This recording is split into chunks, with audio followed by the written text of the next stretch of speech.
देश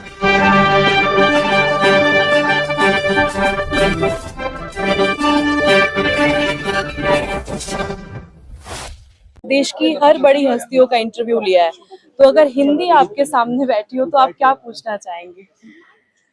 अब इस समय तो मैं हिंदी को बधाई देना चाहूंगा, अभिनंदन करना चाहूंगा कि हिंदी ने सारी भाषाओं को ओवरटेक कर लिया है। जी सर। आज हिंदी प्रतिष्ठा की भाषा बन गई है, आज हिंदी व्यापार की भाषा बन गई है, आज हिंदी के कारण लोग अपना जीवन यापन बेहतर तरीके से कर सकते हैं, हिंदी के कारण लोगों को सम्मान मिला है। ये हिंदी का अभिनंदन क्या समय है। जी सर, बिल्कुल। और सर मैं ये पूछना चाहूंगी कि आज के युवा जो जैसे एचएमटी सर ने बोला, तो उसको और ज्यादा बढ़ावा ही दे रहे हैं मुझे लग रहा है। तो आप क्या चाहेंगे कि मतलब वो किस तरीके से इस चीज को कम करते हुए हिंदी को और बढ़ाएं आगे आज के युवाओं? देखिए, मुझे लगता है हिंदी को ना हमें सीमाओं में नहीं बांधना चाहिए, हमें हिंदी को खुला छोड़ना चाहिए। हिंदी लोगों के लिए जब लाभ की भाषा बनेगी, जब हिंदी में पढ़ के लोग बड़े बन सकेंगे, हिंदी में काम करके लोग बड़े बन सकेंगे, तो फिर बाकी सब चीजें गौण हो जाएंगी। बिल्कुल, थैंक यू सर। सर मेरा नाम ज्योति है और मैं आपसे ये सवाल पूछना चाहती हूँ कि आपने एचएमटी की बात की और मैं हिंदी की प्रोफेसर हूँ और मुझे भी कभी कभी ये सुनने को मिलता है कि मैं हिंदी की नहीं लगती। अब सर हिंदी का लगने के लिए हमें क्या करना पड़ेगा, या फिर आज के युवाओं को हम कैसे सीख दे सकते हैं कि वो एचएमटी को बदले और हिंदी मीडियम टाइप को खत्म करें? देखिए, पहले तो ये मन से सोच ही निकाल दीजिए कि आपको कुछ लगना है, आपको सिर्फ जाकर लक्ष्य पर लगना है और कहीं नहीं लगना है।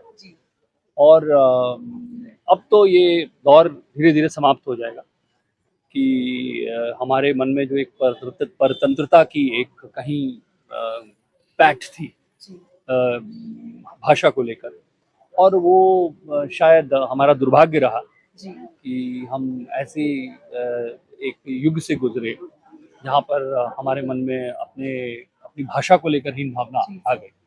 तो वही हीन भावना का कुछ लोगों ने फायदा उठाया। जिन लोगों को अंग्रेजी की एजुकेशन मिल गई, उन्होंने अंग्रेजी की शिक्षा है उसको ही अपना हथियार बना लिया। तो अब ये समय आ रहा है कि, और आज युवाओं से जब मैं मिलता हूँ तो वो इस बात पर ज़्यादा ध्यान देते हैं और देना भी चाहिए कि उनके पास आइडियाज़ कैसे हैं, विचार कैसे हैं, इसकी जगह नहीं कि वो किस तरह से एक शब्द का अंग्रेजी में उच्चारण कर रहे हैं। और हम अपनी तरह से अंग्रेजी बोलते हैं और अपनी तरह से शब्दों को आत्मसात करते हैं। हिंदी का हृदय बहुत बड़ा है, होना भी चाहिए, रहेगा, लेकिन किसी भी दबाव में अब हिंदी नहीं है। और मुझे लगता है आने वाले दिनों में मैं हिंदी के भविष्य को लेकर इतना चिंतित कभी नहीं रहा हूँ, स्वरूप को लेकर जरूर चिंतित रहता हूँ। मुझे लगता है कि हम सबको कोशिश करनी चाहिए, प्रयास करने चाहिए कि हिंदी के जो शब्द हैं उनका स्वरूप विकृत ना हो, सरलीकरण, उसका व्याकरण विकृत ना हो, सरलीकरण हो, लेकिन सरलीकरण की दौड़ में कहीं उसमें विकृति ना है, क्योंकि उसका मूल स्वरूप जो है वो भी हमें इतना ही प्रिय है जितना हिंदी का प्रचार और प्रसार प्रिय है। Thank you sir. Hindi Bhavan आज बहुत उत्साह में है क्योंकि आज श्री रजत शर्मा हमारे मुख्य अतिथि थे, प्रसून जोशी हमारे उत्सव पुरुष थे और अशोक चक्कर भी आए।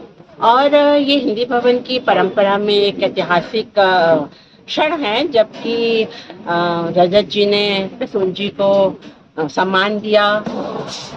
उस सारे हमने प्रसून जी को इसलिए आमंत्रित किया कि उन्होंने हिंदी की बहुत सेवा की है और हिंदी को एक घर घर तक पहुंचाने में उनका विशेष योगदान है। और हिंदी भवन ऐसे सभी लोगों को सम्मानित करता है जो हिंदी के प्रति समर्पित हैं, हिंदी के प्रेमी हैं, हिंदी में रुचि रखते हैं।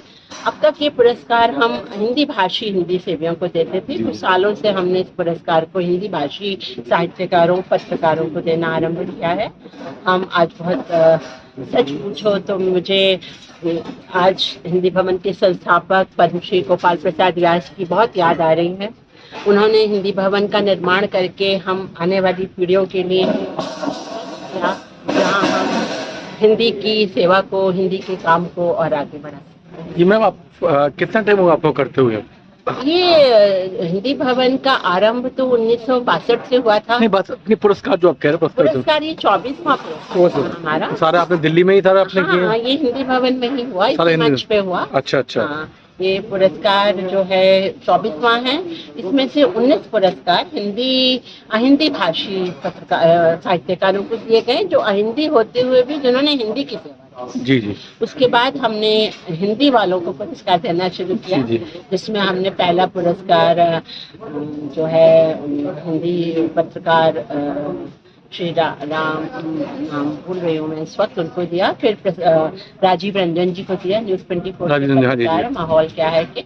और तीसरा पुरस्कार हमने अब ये कोई आप डिफरेंट कैटेगरी चुनते हैं कि हिंदी भाषी सारे हैं? नहीं, ऐसा नहीं है। जी। हिंदी भाषी तो अब शुरू, हमने तो बताया ना मैंने जी, तुम्हें जी। कि हमने हिंदी भाषियों को ही दिया था जी, शुरू में, जी। मलयालम, कन्नड़, जी, तमिल, जी। तेलुगु, हाँ। कश्मीरी, उड़िया, पंजाबी, कश्मीर, सब भाषाओं को दिया था हमने। यहाँ तक कि अंतर्राष्ट्रीय भाषाओं को, जापानी के विद्वान को जो हिंदी में काम करते हैं, जो जैसे ईरान के। आपने भी बहुत कि न्यूज रिपोर्टर भी थे, इतने और भी कोई फील्ड से थे? नहीं, हम अब पत्रकारों जी, को, जी। साहित्यकारों को, हिंदी के प्रति समर्पित लोगों को इस श्रृंखला में, श्रेणी में हम पुरस्कार। अच्छा जी। न्यू जनरेशन के लिए क्या मैसेज है? न्यू जनरेशन आए, हिंदी भवन से जुड़े, हिंदी के साथ जो हम हिंदी के घर घर पहुंचाने की मुहिम हमने चलाई है, उसमें हमारा साथ है। हमारे एक लास्ट क्वेश्चन, जैसे आपको बहुत जयंती का बहुत चला हुआ है, आप कुछ टाइम पीछे देखा आपने जो जनता मंत्र बड़ा ही अभद्र भाषा का प्रयोग हुआ है, उनके लिए क्या संकेत देना ये चाहिए? थोड़ा सा प्रधानमंत्री जी को बड़ा अभद्र भाषा का प्रयोग, उन्हें कल रात को ट्वीट करके अपना वीडियो कॉल करके सबको माफ भी कर दिए। नहीं, ये तो बहुत गलत है। पर मुझे देखिए ऐसा- छोटी बच्चियां ऐसे काम कर रहे हैं वो। नहीं, उनको गलत सिखाया जा रहा है, भड़काया जा रहा है, कुछ उपद्रवी तत्व उनको गलत दिशा में भेज रहे हैं।